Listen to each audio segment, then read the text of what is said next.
Okay, next பாருக்கண்ணே exercise 5.3. அது ரொம்ப சின்ன எக்ஸசைஸ் தாக்கண்ணே. இந்த ஃபார்முலாஸ் மட்டும் தெரிஞ்சதுன்னா அப்படியே அப்ளை பண்ணிடலாம். Identify the conic from the general equation of conic. இது மாதிரி ஜென்ரல் ஈக்குவேஷன் இந்த ஃபார்மேஷனில் கொடுத்துருவாங்க கண்ணு. அதை கொடுத்ததுக்கப்புறம் இது வந்து என்ன type of conic, type of கோனிக்னால் நமக்கு பெரபோலாவா, எலிப்ஸா, ஹைபர்போலாவா, சர்க்கிளா அப்படிங்கிற மாதிரி ஃபைண்ட் அவுட் பண்ணணும். ஓகேங்களா?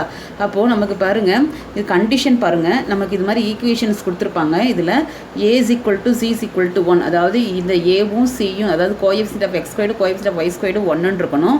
b கோஎஃபிஷியன்ட் ஆஃப் xy வந்து 0ன்னு இருக்கணும். d = -2h, e = -2k.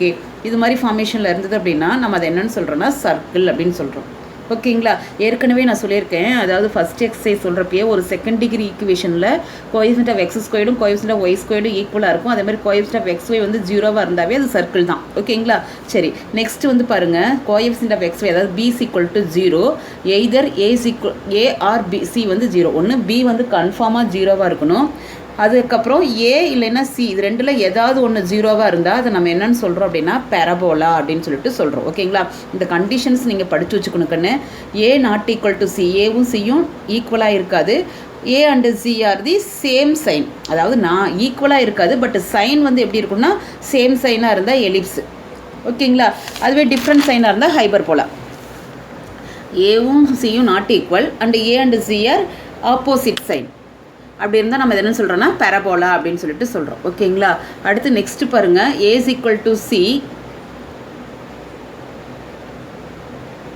And b = d = e = f. இது எல்லாமே என்னவாக இருக்குன்னா 0. ஏவும் சியும் மட்டும் ஈக்குவலாக இருக்குன்னு. ரிமைனிங் டேர்ம்ஸ் எல்லாமே நமக்கு என்னென்னா 0வாக இருந்ததுன்னா நமக்கு x² + y² = 0 அப்படிங்கிற மாதிரி கிடைக்கும். ஓகேங்களா? அதே மாதிரி a = c = f, ரிமைனிங் எல்லாம் நமக்கு 0வாக இருந்தால் இந்த ஃபார்மேஷனில் கிடைக்கும் அப்படிங்கிறதான் சொல்லியிருக்காங்க. ஓகேங்களா? இது வந்து பாயிண்ட் இருக்கும். இது வந்து இது மாதிரி +1 = 0னா நோ ரியல் சொல்யூஷன் அப்படிங்கிற மாதிரி கிடைக்குங்கிறத கொடுத்துருக்கு. a ≠ 0, b ≠ other R zeros. ஏவும் சியும் மட்டும் not = 0, ரிமைனிங் எல்லாமே நமக்கு என்னவாக இருக்குன்னா 0வாக இருந்தால் அது வந்து பார்த்தோன்னா ஜென்ரல் ஈக்குவேஷன் எங்கே இருக்குன்னா கோஆர்டினேட் ஆக்சஸில் இருக்கும். ஓகேங்களா? அதுக்கப்புறம் a = -c இருந்தால் இந்த கண்டிஷன் நமக்கு வந்து பார்த்தோன்னா ஃபஸ்ட்டு நம்ம சொன்னது சர்க்கிள்னால் என்ன, பெரபோலா, எலிப்ஸு, ஹைபர்போலா, இந்த 4க்கு மட்டும் உங்களுக்கு தெரியும். ஏன்னா அதுதான் நம்ம டைப் ஆஃப் கோனிக் என்னன்னு கண்டுபிடிக்க போகிறோம். அதுக்கு 4க்கும் உங்களுக்கு ரிசல்ட் தெரியணும். ஓகேவா? இப்போ பாருங்களேன், கொஷின் பாருங்களேன், எக்ஸாம்பிள் 5.6 பாருங்கள் என்ன இருக்குது. Identify the type of conic for the following equations. பாருங்கள், ஈக்குவேஷன்ஸ் கொடுத்துருக்காங்களா. நம்ம என்ன பண்ணுறோன்னா எல்லாம் ஒன் சைடு கொண்டு வந்து ஈக்குவேஷனாக மாற்றிக்கிறோம். இதில் பாருங்கள், கம்பேரிங் இந்த ஃபார்முலாவே எழுதிக்கோங்க. இந்த ஃபார்முலாவில் எழுதி நீங்கள் அப்போ தான் உங்களுக்கு ஏவோட வேல்யூ என்ன, பியோட வேல்யூ என்னலாம் தெரியும். ஃபஸ்ட்டு ஜென்ரலாக ஃபார்முலா எழுதிக்கோங்க. இதில் வந்து பார்த்தீங்கன்னா a = என்ன இருக்குன்னா உங்களுக்கு 4ன்னு இருக்குது, b = 16 இருக்குது. ஓகேங்களா? இது ரெண்டும் நாட் ஈக்குவலாக இருக்குது, ஆனால் சேம் சைனாக இருக்குது. அப்போ ரெண்டும் நாட் ஈக்குவலாக இருந்து சேம் சைனாக இருந்தால் நமக்கு என்ன அர்த்தம், எலிப்ஸ். அதுதான் எழுதியிருக்கும். ஓகேங்களா? இது மாதிரி தான் பார்த்து எழுதணும். ஓகே, இந்த ஈக்குவேஷன்ஸ் எல்லாம் ஒன் சைடு கொண்டு வந்தாச்சு. ஒன் சைடு கம்பேர் பண்ணுங்கள். இந்த ஈக்குவேஷனில் இதை கம்பேர் பண்ணுறப்ப உங்களுக்கு தெரியும் a = என்ன, b = வந்து பார்த்தீங்க ஏவும் பியும் பார்த்தீங்கன்னா b வந்து பாருங்கள் 0வாக இருக்குது. பிங்கிறது என்ன, xy டேர்மே இதில் இல்லை. ஓகே, சியும் ஏவும் சியும் ஈக்குவலாக இருக்குது. அப்போ ஏவும் சியும் ஈக்குவலாக இருந்து xy டேர்ம் b வந்து 0 வந்து அது என்ன, சர்க்கிள். ஓகேங்களா? அப்போ கண்டிஷன்ஸ் தெரிஞ்சதுன்னா போதுக்கண்ணே, இது பார்த்தீங்கன்னாவே உங்களுக்கு தெரியும். ஏன்னா இது வந்து நமக்கு அதிகமாக எக்ஸாமில் கேட்குறதில்ல. சப்போஸ் உனக்கு கேட்டாங்கன்னா 2 மார்க் கொஷினில் கேட்பாங்க. ஒன் சைடு கொண்டு வந்துட்டு இங்கே பாருங்கள், இந்த இடத்துல நான் =0 போட மறந்துட்டேன், நீங்கள் போட்டுக்கோங்க 0. இப்போ இந்த ஈக்குவேஷனோட கம்பேர் பண்ணி ஏபிசியெல்லாம் எடுத்து என்ன எப்படி இருக்குன்னு பாருங்கள். எந்த கண்டிஷனுக்கு வந்து நமக்கு கரெக்டாக கிடைக்குதோ அதுதான் நம்ம சொல்கிறது. இதில் பார்த்தீங்கன்னா பியும் சியும் நமக்கு 0வாக இருக்குது. ஸோ நமக்கு பியும் சியும் 0வாக இருந்தால் அது நமக்கு என்னென்னா கோனிக், இது வந்து பெரபோலா. அதனால் நீங்கள் முன்னாடி இருக்கக்கூடிய கண்டிஷன்ஸ் வந்து நல்லா தெளிவாக படிச்சுக்கணும். ஓகேங்களா? இதையும் கம்பேர் பண்ணுறேன். ஏன்னா எல்லா சமம் ஒரே ஃபார்மேஷனில் தான் இருக்கும். இதில் ஏ என்ன சி என்னங்கிறது இருக்குது. அப்போ ஏவும் சியும் நாட் ஈக்குவலாக இருக்குது, பட் சைன் வந்து பாருங்கள் ஆப்போசிட் சைனாக இருக்குது. ஆப்போசிட் சைனாக இருந்தால் நமக்கு என்னென்னா ஹைபர்போலா. ஓகேங்களா? இதே மாதிரி தான் எக்ஸசைஸ் 5.3ல் இருக்குது. இதில் நான் அதிகம் சொல்கிறதுக்கு இல்லாதனால கொஞ்சம் வேகமாக வர்றேன். இதை நீங்கள் கம்பேர் பண்ணி எப்படி எழுதியிருக்கேன்னு உங்களுக்கு நீங்கள் பார்த்தீங்கன்னாவே தெரியுது. நான் சொல்லணுங்கிற அவசியம் கிடையாது. பட் என்ன இருக்கணும்னா நீங்கள் அந்த கண்டிஷன்ஸ் வந்து நீங்கள் தெளிவாக படிச்சுட்டு அதுக்கப்புறம் பாருங்கள். நான் எக்ஸாம்பிள் கொஷின் சொல்லிட்டனால எக்ஸசைஸ் இல்லை, ஏன்னா வேறு மாடல் ஒன்றுமே கிடையாது. எல்லாம் நான் சொன்ன மாடல் தான் இருக்குது. அதனால தான் நான் அப்படியே சொல்லிட்டு வரேன். ஓகேவா கண்ணே? ஓகே கண்ணு, நெக்ஸ்ட்டு வந்து பார்த்திங்கன்னா எக்ஸசைஸ் 5.4 கண்ணு. இதுக்கு இந்த ஃபார்முலாஸ் எல்லாம் தெளிவாக படிச்சுக்கணும். ஒவ்வொன்றுமே 5th சாப்டர் அனலிட்டிக்கல் ஜாமெட்ரினாவே ஃபார்முலா தான் கண்ணு. ஃபார்முலா நீங்கள் தெளிவாக படிச்சுட்டு சம் பார்த்தீங்கன்னா உங்களுக்கே புரியும் நான் போட்டு காமிச்சிருக்கிறது. ஓகேவா? இது பாருங்கள், ஒரு ஸ்ட்ரெயிட் லைன் கண்ணு. இது வந்து ஸ்டாஞ்சன்ட் டு த பெரபோலா. டேஞ்சன்ட் வந்து இதுக்கு வந்து டேஞ்சண்ட்டாக இருக்கணும் அப்படின்னா என்ன கண்டிஷன்னா C is equal to A/M. நான் எதுக்கு அன்லைன் பண்ணியிருக்கேன்னா இது வந்து ஸ்ட்ரெயிட் லைனு, இது பெரபோலாவாக இருந்தால் என்ன கண்டிஷன், அதே மாதிரி ஒரு ஸ்ட்ரெயிட் லைனு எலிப்ஸாக இருந்தால் என்ன கண்டிஷன், அதே ஒரு ஸ்ட்ரெயிட் லைனு ஹைப்பர் போலாவாக இருந்தால் என்ன கண்டிஷன், அதை தான் நான் போட்டிருக்கேன். ஓகேங்களா, ஒரு straight line y is equal to mx plus c is a tangent to the parabola. இந்த ஸ்ட்ரெயிட் லைன் வந்து பெரபோலாவுக்கு டேஞ்சண்ட்டாக இருக்கணும் அப்படின்னா C is equal to A/M அப்படிங்கிறது கண்டிஷன். ஓகேங்களா, அதுவே இந்த லைன் வந்து பார்த்தோன்னா எலிப்ஸுக்கு வந்து டேஞ்சண்ட்டாக இருக்கணும்னா formula C² is equal to A² M² plus B². இதோட பாயிண்ட் ஆஃப் கான்டாக்ட் என்ன அப்படிங்கிறது, பாயிண்ட் ஆஃப் கான்டாக்ட்னா எக்ஸ் பாயிண்ட் ஒய் பாயிண்ட், அதுதான் இது மாதிரி பாயிண்ட் ஆஃப் கான்டாக்ட் வந்து எலிப்ஸுக்கு என்னன்னா -A² M/C, B²/C. இது ஃபார்முலாலாம் தரவாக படித்து எழுதி பார்க்கணும். ஓகே, அதே ஒரு ஸ்ட்ரெயிட் லைனு ஹைபர் போலாவுக்கு டேஞ்சனாக இருக்கணும்னா கண்டிஷன் பாருங்கள், இது ரெண்டு கண்டிஷனும் ஒரே மாதிரி தான் இருக்கும். இங்கே +B² வரும், இங்கே -B² வரும். இதே பாயிண்ட் ஆஃப் கான்டாக்ட் தான் இருக்கும். இதில் பாருங்கள் ஒன்று மட்டும் மைனஸாக இருக்கும், இதில் ரெண்டுமே மைனஸாக இருக்கும். நல்லா தெளிவாக படித்து பார்த்துட்டு எழுதுங்க. ஓகேங்களா, சரி, அடுத்து நம்ம என்ன பண்ண போகிறோம் அப்படின்னா இப்போ கண்டிஷன்ஸ் பார்த்துட்டோம். அடுத்தது பெராமெட்ரிக், பெரபோலாவோட ஈக்குவேஷன் தான் இது. ஸோ பெரபோலாவுக்கு பெராமெட்ரிக் என்ன அப்படின்னா டீயில் இருக்கும், AT², 2AT, இது எக்ஸ் இது ஒய். ஓகேங்களா, அதே வந்து பார்த்தீங்கன்னா எலிப்ஸுக்கு என்ன அப்படின்னா parametric form A cos θ, B sin θ. ஹைபர் போலாவுக்கு என்னன்னா A secant θ, B tan θ. இதெல்லாம் நல்லா படிச்சுக்கணுக்குன்னு சம்மில் நம்ம இந்த ஃபார்முலாவை தான் யூஸ் பண்ணி போட்டிருப்பேன், வேறு எதுவும் பண்ணியிருக்க மாட்டேன். ஓகேங்களா, அடுத்தது பாருங்கள் equation of tangent to the parabola. அதாவது இந்த x1 y1ங்கிற பாயிண்ட் வந்து இந்த பெரபோலாவில் பாசஸ் ஆகுது. அப்போ இதோட டேஞ்சன்ட் என்ன, ஒன்றும் இல்லை கண்ணு, இந்த ஸ்கொயர் ஃபார்மேஷனில் இருக்கிறத நம்ம y1ன்னு எழுதுவோம். வெறும் ஸ்கொயர் ஃபார்மேஷனில் இருக்காமல் இந்த வேரியபிள் இருந்தால் அது என்ன பண்ணுவோம்னா x + x1/2ன்னு எழுதுவோம். ஓகேங்களா, அதுதான் டேஞ்சன்ட்டுக்கு நம்ம எழுதுறது. பாருங்கள் y1 is equal to 4a × x + x1/2. அதாவது ஸ்கொயர் ஃபார்மேஷனில் இருக்கிறத அதே இதில் y1 வெறும் ஸ்கொயர் இல்லாமல் இருக்கிறத அதோட x1 ஆட் பண்ணி 2ஆல் டிவைட் பண்ணிக்கோ. ஓகேங்களா, ஓகே, இப்போ equation of the tangent with slope, அதாவது ஸ்லோப் கொடுத்துட்டாங்க அப்படின்னா நமக்கு ஏற்கனவே படிச்சிருப்போம் 1.2 ஸ்லோப்பு தெரிஞ்சால் ஈக்குவேஷன் என்ன, y - y1 is equal to m × x - x1. இதுவே வந்து நமக்கு நார்மலாக இருந்ததுன்னா டேஞ்சன்ட்டுக்கு பர்பண்டிகுலர்னு ஏற்கனவே ஃபஸ்ட் எக்ஸசைஸ்லேயே சொல்லியிருக்கேன். டேஞ்சன்ட்டுக்கு பர்பண்டிகுலராக இருக்கிறது தான் நார்மல். அப்போ பர்பண்டிகுலர் ஸ்லோப் போட்டிருக்கோம். எம்மோட பர்பண்டிகுலர் ஸ்லோப் என்ன, -1/m. ஓகேவா கண்ணு, இந்த ஃபார்முலாஸ் எல்லாம் தெளிவாக படித்து மறுபடியும் சொல்கிறேன், ஃபார்முலாஸ் நல்லா தெளிவாக படித்து எழுதி பார்த்துட்டு அதுக்கப்புறம் சம் பாருங்கள். ஓகேவா, ஓகே பாருங்கள். இப்போ கொஷின் நம்ம போடுறோம். எக்ஸாம்பிள் 5.27 என்ன கண்ணு இருக்குது, find the equation of tangent and normal. டேஞ்சன்ட்டும் நார்மலும் கேட்டிருக்காங்க. ஒரு பெரபோலாவோட ஈக்குவேஷன் கொடுத்துருக்காங்க, அதில் பாசிங் த்ரோ பாயிண்ட் கொடுத்துருக்காங்க. இப்போ தான் நம்ம ஃபார்முலா படித்தோம். பெரபோலாவில் அட் x1 y1 அப்படின்னா டேஞ்சன்ட்டுக்கு ஃபார்முலா படித்தோம்லவா, பார்க்கண்ணு அந்த ஃபார்முலாவை தான் இங்கே எழுதியிருக்கேன். ஓகேங்களா, இப்போ இந்த ஈக்குவேஷனுக்கு நான் டேஞ்சன்ட் ஈக்குவேஷன் எழுதுகிறேன். ஒன்றில் ஏற்கனவே சொல்லியிருக்கேன், ஸ்கொயர் ஃபார்மேஷனில் இருக்கிறதுக்கு x1, அதாவது இங்கே y² இருக்கனால y1, இங்கே x² இருக்கனால x1. இது மாதிரி x லீனியராக இருக்கிறப்ப நம்ம என்ன பண்ணோம்னா இது +x1/2. அப்போ y இருக்கிற இடத்துல y + y1/2. இது ஜென்ரலாக இருக்கக்கூடிய ஈக்குவேஷன் கண்ணு. நான் தான் ஃபார்முலா சொல்கிறப்பே சொன்னேன், ஸ்கொயர் ஃபார்மேஷனில் இருந்தால் y1, இங்கே x² இருக்கனால x1. இது மாதிரி இருந்ததுன்னா அதோட x1 ஆட் பண்ணி 2ஆல் டிவைட், இங்கே வந்து x இருக்குது y இருக்குது ஆட் பண்ணி 2ஆல் டிவைட் பண்ணிட்டேன். This equation passing through point என்ன, 1, -3. ஸோ இதில் பாருங்கள், இதை நான் கேன்சல் பண்ணி சிம்பிளிஃபிகேஷன் பண்ணி எழுதியிருக்கேன். அதுக்கப்புறம் பாசிங் த்ரோ பாயிண்ட் அப்ளை பண்ணியிருக்கேன். x1க்கு 1னும் y1க்கு -3 அப்ளை பண்ணினா ஒரு ஈக்குவேஷன் கிடச்சிருச்சு. இதுதான் டேஞ்சன்ட்டோட ஈக்குவேஷன். ஓகேங்களா, இது ஃபுல்லாக 2ஆல் டிவைட் பண்ணி எடுத்துட்டேன். இப்போ நமக்கு இன்னொரு கொஸ்டின் என்ன கேட்டிருக்காங்க, நார்மல் கேட்டிருக்காங்க. டேஞ்சன்ட் கண்டுபிடிச்சிட்டாவே நார்மல் கண்டுபிடிச்சிடலாக்கன்னு. நார்மல் வந்து இதோட பர்பண்டிகுலர் தான். பர்பண்டிகுலர் ஈக்குவேஷன் எப்படி எழுதுவோம், இந்த ரெண்டோட கோஎஃபிஷியன்ட்டை இன்டர்சேஞ்ச் பண்ணிவிட்டு இங்கே சைனை மாற்றிக்கணும். அப்போ என்ன கிடைக்கும், x - 2y கான்ஸ்டன்ட்டும் +k. ஓகேவா, இப்போ திஸ் ஈக்குவேஷனும் பாசிங் த்ரூ அந்த 1, -3. அப்போ எக்ஸுக்கும் ஒய்க்கும் நீங்கள் சப்ஸ்டியூட் பண்ணிங்கன்னா கேவோட வேல்யூ என்னன்னு தெரிஞ்சிடும். அந்த கேவை கொண்டு போய் இதில் சப்ஸ்டியூட் பண்ணிங்கன்னா அதுதான் நார்மல் ஈக்குவேஷன். நீங்கள் டேஞ்சன்ட் கண்டுபிடிச்சிட்டிங்கனாவே நார்மல் ஈஸியாக கண்டுபிடிச்சிடலாம். நார்மலுங்கிறது டேஞ்சன்ட்டோட பர்பண்டிகுலர் ஈக்குவேஷன். ஓகேவா கண்ணே, ஓகே கண்ணு. நெக்ஸ்ட் பாருங்கள், எக்ஸாம்பிள் 5.28.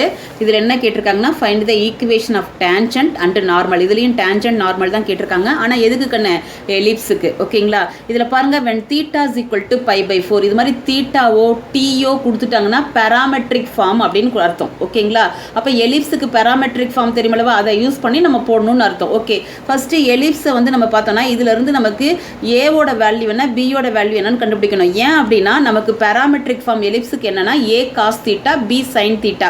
ஸோ ஏபியோட வேல்யூ என்னன்னு தெரியணும், தீட்டா தான் இங்கே கொடுத்துட்டாங்க. ஓகேவா கண்ணு? அதனால் ஃபஸ்ட்டு ஈக்குவேஷனில் நமக்கு எலிப்ஸ் அப்படின்னாவே ஜென்ரல் ஃபார்ம் என்ன, x square by a square plus y square by b square is equal to 1. So constant term 1 இருக்கணும் அப்படிங்கிறனால இங்கே கான்ஸ்டன்ட் டேர்ம் என்ன இருக்கோ அதெல்லாம் ஃபுல்லாக டிவைட் பண்ணிட்டோம். அப்போ ஏ ஸ்கொயருங்கிறது நமக்கு என்ன கிரேட்டஸ்ட் வேல்யூ, பி ஸ்கொயருங்கிறது இந்த வேல்யூ. அதுலேருந்து நமக்கு ஏவோட வேல்யூங்கிறப்போ ரூட்டு போடுறோம். 32 16 into 2 பிரிக்கிறப்போ 16 ரூட் தெரியுங்க 4 into root 2.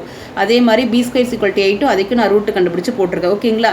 சரி, இப்போ நான் ஏன் பேராமெட்ரிக் ஃபார்ம் எடுத்தேன்னு சொன்னாலவா, இங்கே தீட்டாவோ டீயோ கொடுத்துருக்காங்கன்னா டீங்கிறது எதுக்கு வரும்னா பேரபோலாவுக்கு மட்டும்தான் டீ வரும். எலிப்ஸுக்கும் ஹைபர்போலாவுக்கும் தீட்டாவோட வேல்யூ கொடுத்துட்டாவே நமக்கு என்னென்னா பேராமெட்ரிக் ஃபார்ம் எடுத்தாகணும். அப்போ பேராமெட்ரிக் ஃபார்ம் என்ன, நமக்கு A cos theta B sine theta எலிப்ஸுக்கு. ஸோ தீட்டாங்கிறது π/4. இதில் அப்ளை பண்ணி எக்ஸோட வேல்யூ என்ன, ஏன்னா இது எக்ஸ் இது y. So x equal to a cos theta, ஏவோட வேல்யூ 4 root 2, தீட்டாக்கு பதிலாக π/4. காஸ் π/4னா காஸ் 45 வேல்யூ 1/√2 கேன்சல் பண்ணா 4 ஆக்கண்ணே. அதே மாதிரி ஒய்யோட வேல்யூவும் பி சைன் தீட்டா, பியோட வேல்யூ 2 root 2 கண்ணு, சைன் π/4ஓட வேல்யூ 1/√2. ஸோ கேன்சல் பண்ணுறப்போ 2னு கிடைக்குது. அப்போது நமக்கு இந்த எலிப்ஸில் பாசிங் த்ரோ பாயிண்ட், அதாவது எக்ஸ் ஒய் தான், அந்த பாசிங் த்ரோ பாயிண்ட் என்னென்னு கிடச்சிருக்கு நமக்கு 4,2 அப்படின்னு கிடச்சிருக்கு கண்ணு. ஓகே, இப்போ நமக்கு கேட்டிருக்கக்கூடிய கொஷின் என்ன, டேன்ஜென்ட்டும் நார்மல் தான் கேட்டிருக்காங்க. ஸோ கிவன் ஈக்குவேஷனுக்கு நம்ம டேன்ஜென்ட் எழுத போகிறக்கன்னு எலிப்ஸுக்கு டேன்ஜென்ட்டுக்கு ஃபார்முலா இதுதான், x(x1 + 4y(y1) அப்படிங்கிறது தான் நமக்கு கிவன் ஈக்குவேஷனுக்கு டேன்ஜென்ட். ஏற்கனவே சொல்லியிருக்கேன், டேன்ஜென்ட் எழுதுறப்போ ஸ்கொயர் ஃபார்மேஷனில் இருந்தால் x(x1) போடுறோம், இது y(y1) = 32. இந்த ஈக்குவேஷனில் பாசிங் த்ரோ பாயிண்ட் நம்ம என்ன கண்டுபிடிச்சி வச்சிருக்கோம், 4,2வை x1க்கும் y1க்கும் அப்ளை பண்ணினா உனக்கு ஈக்குவேஷன் தெரிஞ்சிருக்கேன். பாருங்கள், நான் டேன்ஜென்ட்டோட ஈக்குவேஷன் என்னன்னு தெரிஞ்சிருச்சு. இப்போ நார்மல் அப்படிங்கிறப்போ நார்மல்னா என்ன சொல்லியிருக்கோம், இது ரெண்டோட எக்ஸோட ஒய்யோட கோஎஃபிஷியன்ட்டை இன்டர்சேஞ்ச் பண்ணிக்கோ.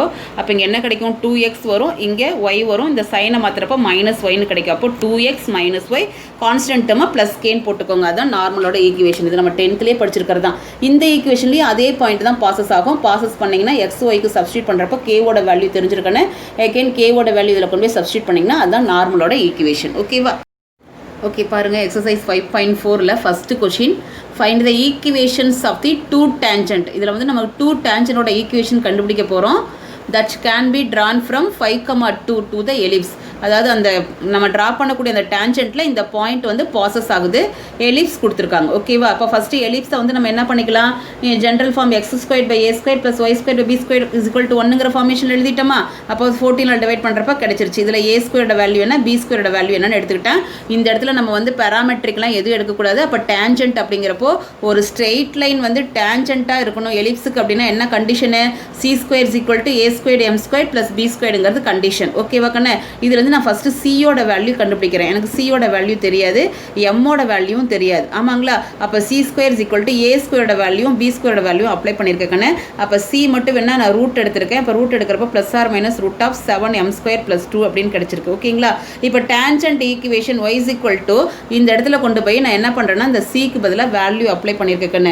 ஓகே, இப்போ இந்த ஈக்குவேஷன், இந்த டேன்ஜென்ட் ஈக்குவேஷனில் எந்த பாயிண்ட் பாசஸ் ஆகுதுன்னு சொல்லியிருக்காங்க, 5,2. ஸோ அதில் என்ன பண்ணுறேன் அப்படின்னா பாசஸ் அப்படின்னாவே எக்ஸுக்கும் ஒய்க்கும் நான் சப்ஸ்டியூட் பண்ணுறேன்.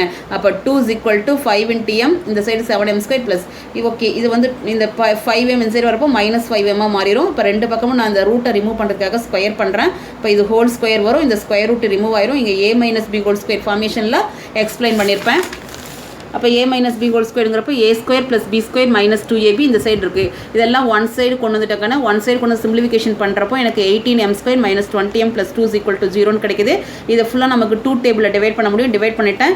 இது ஒரு குவாட்ரிக் ஈக்குவேஷன். ஸோ ஃபேக்டரைஸ் பண்ணோம் அப்படின்னா நமக்கு என்ன கிடைக்கும், 9 - 10. அப்போ எப்படி பிரிச்சுக்கலாம், 1 9 is 9, ரெண்டு பக்கமும் மைனஸ் போட்டுக்கோங்க, ஏன்னா அப்போ தான் -10 கிடைக்கும். இப்போ இதை 9ஆல் டிவைட் பண்ணிட்டீங்க அப்படின்னா இப்போ நமக்கு என்ன கிடைக்கும், 9m - 1 m - 1. இதை 0க்கு ஈக்குவல் பண்ணுறதுக்கு எம்முக்கு 2 வேல்யூஸ் கிடச்சிருக்கு. இப்போ ஃபஸ்ட்டு m = 1/9 அட் பாயிண்ட் ஒன்று கொடுத்துருக்காங்களா, இதை வச்சுட்டு டேன்ஜென்ட் ஈக்குவேஷன் கண்டுபிடிக்கிறோம். டேன்ஜென்ட்டுக்கு நமக்கு ஸ்லோப்பும் எம்முங்கிறது ஸ்லோப்பு தான் கண்டு, எம் ஸ்லோப்பும் 1 பாயிண்ட்டும் தெரிஞ்சால் டேன்ஜென்ட்டுக்கு ஃபார்முலா என்ன, y - y1 = m × x - x1. அதாவது ஈக்குவேஷனுக்கான ஃபார்முலா தான் இதில் கொண்டு வந்து அப்ளை பண்ணி சிம்பிளிஃபிகேஷன் பண்ணியிருக்கேன். அடுத்து இன்னொரு m வந்து 1/2 பாசிங் த்ரோ பாயிண்ட், அதே தான், இதையும் அப்ளை பண்ணி சிம்பிளிஃபிகேஷன் பண்ணுறப்போ எனக்கு 2 டேன்ஜென்ட் ஈக்குவேஷன் தெரிஞ்சிருச்சு. ஓகேவா?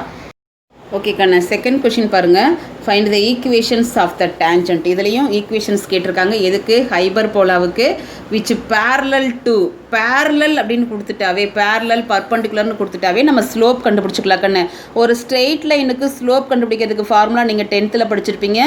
எம்ஸ் ஈக்குவல் டு, அதாவது slopes equal to minus coefficient of x divided by coefficient of y அப்படின்னு. ஸோ அந்த ஃபார்முலாவை எடுத்துகிட்டு ஃபஸ்ட்டு ஸ்லோப் கண்டுபிடிச்சிருக்கேன் பாருங்கண்ணு. டேஞ்சன் வந்து parallel to this line. So this லைனுக்கு பேரலல் அப்படிங்கிறப்போ ஸ்லோப் வந்து ஈக்குவலாக இருக்கும் அப்படிங்கிறனால நான் ஸ்லோப் ஃபார்முலா, ஸ்ட்ரெயிட் லைனுக்கு ஸ்லோப் ஃபார்முலாவில் அப்ளை பண்ணி ஸ்லோப் என்னன்னு கண்டுபிடிச்சிட்டேன். ஓகேங்களா?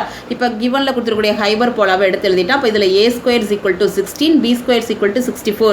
ஹைபர்போலாவில் எது கிரேட்டர் வேல்யூன்னு பார்க்கக்கூடாது. எக்ஸ் ஸ்கொயருக்கு கீழே இங்கே ஃபஸ்ட்டில் இருக்கிறது தான் a square. So a square is equal to 16, b square is equal to 64. Okay, இப்போ ஹைபர்போலாவுக்கு ஒரு டேஞ்சன்ட்டுக்கு கண்டிஷன் என்ன? நமக்கு c square is equal to a square m square minus b square ஆக்கணும். இதில் வந்து நமக்கு ஏ ஸ்கொயரோட வேல்யூ தெரியும், எம் ஸ்கொயரோட வேல்யூ தெரியும். ஏன்னா எம் ஈக்குவல் டு நமக்கு 10/3ன்னு படிச்சிருக்கோம். அப்போ அதை 10/3 தான் ஸ்கொயர் பண்ணியிருக்கேன், மைனஸ் பி ஸ்கொயரோட வேல்யூ. ஓகே, இதை ஸ்கொயர் பண்ணுறப்ப 100/9. இதை சிம்பிளிஃபிகேஷன் பண்ணியிருக்கேன். 9 கிராஸ் மல்டிப்ளை பண்ணிட்டேன், இது ரெண்டையும் மல்டிப்ளை பண்ணி எழுதியிருக்கேன். இதை சிம்பிளிஃபிகேஷன் பண்ணால் 1024/9 வருது. இதுக்கு ரூட் எடுத்திங்கன்னா 1024க்கு ரூட் எடுத்திங்கன்னா உங்களுக்கு என்ன கிடைக்குதுன்னா 32ன்னு கிடைக்குது பை 3. ஓகேங்களா? இப்போ சியோட வேல்யூ தெரிஞ்சிருச்சு. இப்போ நமக்கு டேஞ்சன்ட் ஈக்குவேஷனில் y = mx + cல எம்மோட வேல்யூ 10/3, சியோட வேல்யூ +or-32/3. அப்போ ஃபஸ்ட்டு நம்ம என்ன பண்ணுறோன்னா, இது ரெண்டுலேயுமே 3 இருக்கனால காமனாக எடுத்துட்டோம்னா கிராஸ் மல்டிப்ளை பண்ணிக்கலாம். அப்போ 3y = இல்லை மல்டிப்ளை பண்ணிக்கோங்க ஃபுல்லாக 3ஆல். இப்போ 3y = 10x +or-32. ஃபஸ்ட்டு +32 எடுத்துகிட்டு ஒரு ஈக்குவேஷன் போட்டிருக்கேன், -32 எடுத்துகிட்டு ஒரு ஈக்குவேஷன் போட்டிருக்கேன். ஓகே ஓகே, அப்போ 2 டேஞ்சனோட ஈக்குவேஷன் தெரிஞ்சிருச்சு. நல்லா கவனிக்க கண்ணு. இங்கே பேரலல்னு கொடுத்துருக்கறனால தான் பேரலல் பர்பண்டிகுலர்னு கொடுத்துட்டாவே நம்ம ஃபஸ்ட்டு ஸ்லோப் கண்டுபிடிச்சிட்டு அதுக்கப்புறம் நம்ம போடலாம். ஓகேவா? ஓகே, தேர்டு கொஸ்டின் பார்க்கணும். Show that the line is a tangent to the ellipse. இந்த straight line இதுக்கு ellipse அப்படின்னு சொல்லிட்டு நம்ம ப்ரூவ் பண்ண போகிறோம். ஏன்னா எலிப்ஸுக்கு கண்டிஷன் என்னக்கன ஒரு ஸ்ட்ரெயிட் லைன், அதாவது y = mx + c to the tangent in ellipse x² / a² + y² + b² = 1க்கு என்ன condition? c² = a² m² + b². அப்போது அந்த வேல்யூ கொண்டு வந்து நான் அப்ளை பண்ணுறப்போ லெஃப்ட் ஹேண்ட் சைடும் ரைட் ஹேண்ட் சைடும் ஒரே மாதிரி ஆன்சர் வந்துச்சு அப்படின்னா இந்த இதுக்கு டேஞ்சண்ட்டாக இருக்குது அப்படிங்கிறத நம்ம ப்ரூவ் பண்ணிடலாம். ஓகேங்களா? அப்போ ஃபஸ்ட்டு நமக்கு அந்த ஃபார்முலாவுக்கு தேவையான c என்னன்னு தெரியணும், a என்னன்னு தெரியணும், m என்னன்னு தெரியணும். ஆமாம் வைக்கண்ணே. அப்போ ஃபஸ்ட்டு கிவன் ஸ்ட்ரெயிட் லைனை நான் y = மாற்றிக்கிறேன். அப்போ அந்த மைனஸ் என் சைடு வரப்போ +y. அப்போ y = x + 4. இது எப்படி இருக்குது? y = mx + cங்கிற ஃபார்மேஷனில் இருக்கா? அப்போ mங்கிறது xோட கோஎஃபிஷியன்ட், m = என்ன இருக்குது? 1, cங்கிறது கான்ஸ்டன்ட் டேர்ம் 4. Okay okay. அடுத்து இந்த எலிப்ஸ் ஈக்குவேஷன் எடுத்துக்கிறேன். எலிப்ஸ் எடுத்துகிட்டு எப்படி பண்ணலாம்? x² / a² + y² + b² = 1ங்கிற ஃபார்மேஷனில் மாற்றலாமா? அப்போது இந்த கான்ஸ்டன்ட் டேர்மால் ஃபுல்லாக டிவைட் பண்ணால் தான் இங்கே 1 கிடைக்கும். அப்போ x² / 12 இதை 3 டிவைட் பண்ணுறப்போ 4ன்னு கிடைக்கும். அப்போ a² = 12, b² = 4. இப்போ நமக்கு தேவையான வேல்யூஸ் எல்லாம் கிடைச்சிருச்சு. அப்போ கண்டிஷனில் கொண்டு போய் நான் அப்ளை பண்ணுறப்போ இந்த சைடெலாம் அப்ளை பண்ணுறப்போ ரெண்டு சைடும் ஒரே மாதிரி வேல்யூ கிடச்சிருச்சு. அப்போது இந்த லைன் வந்து பார்த்தோன்னா என்னவா இருக்குது? எலிப்ஸுக்கு டேஞ்சண்ட்டாக இருக்குது. ஓகே, அடுத்து இன்னொரு கொஸ்டின் நமக்கு என்ன கேட்டிருக்காங்க? Find the coordinates of the point of contact. கோஆர்டினேட்ஸ்னாவே எக்ஸ் ஒய்யோட வேல்யூ தான் கண்ணு. எலிப்ஸுக்கு பாயிண்ட் ஆஃப் கான்டாக்ட் ஃபார்முலா இருக்குல்லவா, நம்ம எழுதியிருக்கோம்ல, என்ன இருக்குது? -a² m/c, b²/c. இதில் வேல்யூ அப்ளை பண்ணியிருக்கோம். மைனஸ் அப்படியே இருக்குது. a² value 12, எம்மோட value 1, b² value 4 சியோட வேல்யூ 4. இதெல்லாம் நீங்கள் கேன்சல் பண்ணி போட்டிங்கன்னா உங்களுக்கு 3 கிடைக்குது. -3 இங்கே 1. அப்போ பாயிண்ட் ஆஃப் கான்டாக்ட் வந்து -3, 1. ஓகேவா கண்ணு? ஓகே கண்ணு, 4th கொஸ்டின் பாருங்கள். Find the equation of the tangent to the parabola. Parabola perpendicular to, நான் ஏற்கனவே சொன்னேன் பேரலல் பர்பண்டிகுலர் அப்படின்னு வந்தாவே ஸ்லோப் கண்டுபிடிங்க அப்படின்னு. அப்போ இந்த ஸ்ட்ரெயிட் லைனுக்கு ஸ்லோப் கண்டுபிடிங்க. அப்போ அந்த ஸ்ட்ரெயிட் லைனுக்கு ஸ்லோப் கண்டுபிடிக்கிறதுக்கு நான் இந்த இடத்துல y = mx + cங்கிற ஃபார்மேஷனில் போட்டிருக்கேன் கண்ணு. எனக்கு சியும் வேணும் அப்படிங்கிறனால இந்த ஃபார்மேஷனில் போட்டிருக்கேன். இல்லை நீங்கள் ஸ்ட்ரெயிட் லைனுக்கு நான் முதல் சொன்ன மாதிரியே ஸ்லோப்புக்கு ஃபார்முலா என்ன? Minus coefficient of x / coefficient of yன்னு போட்டிங்கனாவே உங்களுக்கு என்ன கிடைக்கும்? -2/2ன்னு போடுறப்போ உங்களுக்கு -1ன்னு கிடைக்கும். அதே தான் இங்கேயும் ஸ்லோப்பாக கிடச்சிருக்கும். அப்போ எம்மோட வேல்யூ போடுறோன்னா இதே ஃபார்முலாவில் போட்டிங்கன்னா என்ன கிடைக்கும் அப்படின்னா c, அதாவது கான்ஸ்டன்ட் டேர்ம்ஸ் = நமக்கு என்ன கிடைக்கும் அப்படின்னா இந்த இடத்துல constant term divided by coefficient of ஒய்னு போடணும். அதாவது மைனஸ் கான்ஸ்டன்ட் டேர்ம். அப்போ கான்ஸ்டன்ட் டேர்ம் என்ன இருக்குது? 3. ஒய்யோட வேல்யூ என்ன இருக்குது? 2. அதை தான் இங்கே -3/2ன்னு கிடச்சிருக்கு. நீங்கள் இப்படி போட்டாலும் போடலாம். எனக்கு சிங்கிற வேல்யூ தெரியணும் அப்படிங்கிறனால கிவன் ஈக்குவேஷனை y = mx + cங்கிற ஃபார்மேஷனுக்கு மாற்றிட்டோம் அப்படின்னா எம்ங்கிறது எக்ஸோட கோஎஃபிஷியன்ட், சிங்கிறது கான்ஸ்டன்ட் டேர்ம் அப்படியே எடுத்து எழுதிக்கலாம். லாஸ்ட் கொஷினில் பேரலில் எனக்கு வந்து எம்மு மட்டும் தெரிஞ்சால் போதும் அப்படிங்கிறனால நான் டேரெக்டாக இந்த ஃபார்முலா அப்ளை பண்ணி போட்டுட்டேன். ஓகேங்களா, நீங்கள் ரெண்டில் எப்படி வேணாலும் போட்டுக்கலாம். கிவன் ஈக்குவேஷனை ஃபஸ்ட்டு ஒய் அப்படியே வச்சுட்டு இது ரெண்டே அந்த சைடு கொண்டு போயிட்டு எனக்கு இங்கே ஒய் மட்டும் தான் இருக்கனால 2ஆல் டிவைட் பண்ணிவிட்டு அப்போ எனக்கு ஈக்குவேஷன் இப்படி கிடைக்குது. இந்த ஈக்குவேஷனோட நான் கம்பேர் பண்ணுறப்போ எம் வந்து -1, c is equal to -3/2. சரி கண்ணு, இது வந்து கிவன் ஈக்குவேஷனோட ஸ்லோப். ஆனால் நமக்கு இங்கே என்னன்னு சொல்லியிருக்காங்க, பர்பண்டிகுலர்னு சொல்லியிருக்காங்க. அப்போ பர்பண்டிகுலர் ஸ்லோப் அப்படின்னாவே நமக்கு என்ன, -1/m. ஸோ அப்போ பர்பண்டிகுலர் ஸ்லோப் என்னன்னு கண்டுபிடிச்சி வச்சுட்டேன். ஓகே, இப்போ கிவன் ஈக்குவேஷன் வந்து y² is equal to 16x. இதோட கம்பேர் பண்ணுறப்போ நமக்கு 4a வேல்யூ என்ன இருக்குது, 16. அப்போ அதுலேருந்து a கண்டுபிடிச்சிடலாமா கண்ணு? ஓகே, இப்போ நமக்கு என்ன கேட்டிருக்காங்க, டேன்ஜென்ட் கேட்டிருக்காங்க. அப்போ பெரபோலாவுக்கு டேன்ஜென்ட்டுக்கு கண்டிஷன் என்ன, c is equal to a/m. அப்போ c is equal to 4/1 is equal to 4. இப்போ நமக்கு வந்து பார்த்தீங்கன்னா c தெரியுது கண்ணு, பர்பண்டிகுலர் ஸ்லோப் வந்து 1. அப்போ ஈக்குவேஷன் ஆஃப் டேன்ஜென்ட் நமக்கு ஃபார்முலா என்ன, y is equal to mx plus cல mக்கு பதிலாக 1ம் cக்கு பதிலாக 4 அப்ளை பண்ணுங்க. என்ன கிடைச்சிருக்கு, y is equal to x plus 4. இதை ஒன் சைடு கொண்டு வந்துறப்போ x minus y plus 4 is equal to 0. ஓகேங்களா, ஈக்குவேஷன் ஆஃப் டேன்ஜென்ட்னா நீங்கள் புதுசாக ஒன்றும் பார்க்க வேண்டாம். இங்கே பாசிங் த்ரோ பாயிண்ட்லாம் கொடுக்கல மிஸ். நீங்கள் ஈக்குவேஷன் ஆஃப் டேன்ஜென்ட் பெரபோலாவுக்கு y1 is equal to 4a into x plus x1/2 தானே சொன்னீங்க.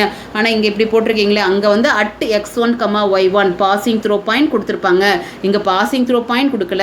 நமக்கு வந்து c ஸ்லோப்பும் தான் தெரிஞ்சிருக்கு. அப்போ சிங்கிறது ஒய் இன்டர்செப்ட், ஸ்லோப்புங்கிறது எம். அப்போ அது தெரிஞ்சால் ஈக்குவேஷன் என்னவோ அதில் நான் அப்ளை பண்ணியிருக்கேன். ஓகேவா, அடுத்த கொஷின் பாருங்கள். Find the equation of the tangent at t is equal to 2 to the parabola y² is equal to 8x. நமக்கு t அப்படின்னு கொடுத்துட்டாவே பேராமெட்ரிக் ஃபார்ம், டீயும் தீட்டாவும் கொடுத்துட்டு அவங்களே பாருங்கள் கிவனில் கொடுத்துருக்காங்க யூஸ் பேராமெட்ரிக் ஃபார்ம்னு. சப்போஸ் இதை கொடுக்கல அப்படின்னா கூட நமக்கு கொஷினில் டீயோ தீட்டாவோ கொடுத்துருக்காங்கனாவே நம்ம பேராமெட்ரிக் ஃபார்மை யூஸ் பண்ணி போடணும்னு அர்த்தம். ஓகேங்களா, இப்போ நம்ம கொடுத்துருக்கிறது parabola y² is equal to 8x. அப்போ வந்து நமக்கு அது என்ன ஃபார்மேஷனில் இருக்குது, y² is equal to 4axங்கிற ஃபார்மேஷனில் இருக்கா. அப்போ 4a is equal to 8னா ஏவோட வேல்யூ என்னன்னு கண்டுபிடிச்சிட்டேன். ஓகே, இப்போ பேராபோலாவுக்கு பேராமெட்ரிக் ஃபார்ம் என்ன, at², 2at. இது x, இது y கண்ணு. நமக்கு டீயோட வேல்யூ கிவனில் கொடுத்துருக்காங்க, t is equal to 2னு கொடுத்துட்டு ஏவோட வேல்யூ நம்ம கண்டுபிடிச்சிட்டோம். ஸோ இதை அப்ளை பண்ணி தான் x என்ன y என்னன்னு நான் கண்டுபிடிச்சிருக்கேன். ஏக்கு பதிலாக 2, t²னா 2². அப்போ சிம்பிளிஃபிகேஷன் பண்ணியிருக்கேன். அப்போ பாயிண்ட் வந்து 8,8. அப்போ பாசிங் த்ரோ பாயிண்ட் கண்டுபிடிச்சிட்டோம். அப்போ பாசிங் த்ரோ பாயிண்ட் இருந்துச்சு அப்படின்னாவே நமக்கு டேன்ஜென்ட் ஈக்குவேஷன் என்ன, y² is equal to 4axங்கிறப்போ y1 is equal to 4a into x plus x1/2 அதில் அப்ளை பண்ணி நான் ஈக்குவேஷன் கண்டுபிடிச்சிருக்கேன் கண்ணு. ஓகேவா, சரி கண்ணு. நெக்ஸ்ட் பாருங்கள், find the equation of the tangent and normal. டேன்ஜென்ட்டும் கேட்டிருக்காங்க, நார்மலும் கேட்டிருக்காங்க. எதுக்கு, ஹைபர்போலாவுக்கு அட் θ is equal to π/3. அப்போ தீட்டா கொடுத்துட்டாவே பேராமெட்ரிக் ஃபார்ம் எடுத்துக்கணுமா. ஓகே, கிவன் ஈக்குவேஷன் வந்து ஹைபர்போலா. இதில் வந்து நமக்கு ஜென்ரல் ஃபார்முக்கு மாத்திரப்போ இந்த சைடு கான்ஸ்டன்ட்டும் 1 வரணும். ஸோ 108 டிவைட் பண்ணுறப்போ x²/9 minus y²/12. அப்போ a² is equal to 9, b² is equal to 12. அதுலேருந்து ஏபியோட வேல்யூ என்னன்னு கண்டுபிடிச்சிக்கிறோம். ஓகேங்களா, இப்போ பேராமெட்ரிக் ஃபார்ம் ஹைபர்போலாவுக்கு என்ன, a சீக்கன் தீட்டா, b டேன் தீட்டா. இது எக்ஸுக்கண்ணு, இது ஒய்க்கண்ணு. தீட்டாவுக்கு π/3 கொடுத்துருக்காங்க. அப்போ x equal to a சீக்கன்னா ஏவோட வேல்யூ தீட்டாவோட வேல்யூ அப்ளை பண்ணியிருக்கோம். சீக்கன் π/3, அதாவது சீக்கன் 60. உங்களுக்கு சீக்கன் 60 தெரியலன்னு ரொம்ப கவலைப்பட வேணாம். நம்ம காஸ் 60யோட வேல்யூ என்ன, 1/2. சீக்கனுங்கிறது என்ன, காசோட ரெசிப்ரோக்கல். அப்போ 2னு கிடச்சிருக்கு. ஓகேங்களா, நம்ம டேன் π/3ங்கிறது டேன் 60க்கு வந்து நமக்கு என்ன வேல்யூ, நமக்கு √3. அப்போ √3 into √3 ஆயிரும், 3 ஆயிரும். இப்போ 6. ஓகேவா, அப்போ பாயிண்ட் என்ன கிடச்சிருக்கு, 6,6. ஓகேவா, அப்போது நமக்கு பாசிங் த்ரோ பாயிண்ட் கிடச்சிருச்சுக்கண்ணே. இப்போ நம்ம என்ன பண்ணுறோம்னா, இந்த பாசிங் த்ரோ பாயிண்ட்டை கிவன் ஈக்குவேஷனில் கொண்டு போய் நான் அப்ளை பண்ணியிருக்கேன். இது எப்படி எழுதலாம்னா, இந்த இடத்துல நான் அப்படியே டேரெக்டாக எழுதிட்டேன். நீங்கள் அந்த ஈக்குவேஷன் எழுதுகிறப்போ 12x(x1) மைனஸ் டேன்ஜென்ட் ஈக்குவேஷன் எழுதுகிறப்போ ஸ்கொயர் ஃபார்மேஷனில் இருந்தால் நான் பிரித்து எழுத சொல்லியிருக்கல, y1 is equal to 108. இப்போ x1க்கும் y1க்கும் தான் நான் வேல்யூ சப்ஸ்டியூட் பண்ணியிருக்கேன். ஓகேங்களா, சப்ஸ்டியூட் பண்ணி சிம்பிளிஃபிகேஷன் பண்ணுறப்போ எனக்கு நார்மல் ஈக்குவேஷன் கிடச்சிருச்சு. டேன்ஜென்ட் ஈக்குவேஷன் கிடச்சிருச்சு. டேன்ஜென்ட்லேருந்து நார்மலாக மாற்றுறதுனாவே என்ன சொல்லியிருக்கேன், இது ரெண்டோட கோஎஃபிஷியன்ட் இன்டர்சேஞ்ச் பண்ணி சைனை மாற்றிக்கிட்டு கான்ஸ்டன்ட் டேர்ம் கேவாக வச்சுக்க சொல்லியிருக்கேன். அப்போ இதில் பாசிங் த்ரோ பாயிண்ட்டை மறுபடியும் அப்ளை பண்ணிங்கன்னா கேவோட வேல்யூ தெரிஞ்சிடும். கேவை கொண்டு போய் இதில் அப்ளை பண்ணிங்கன்னா உங்களுக்கு நார்மலோட ஈக்குவேஷன் என்னன்னு தெரிஞ்சிடும். ஓகேவா கண்ணே.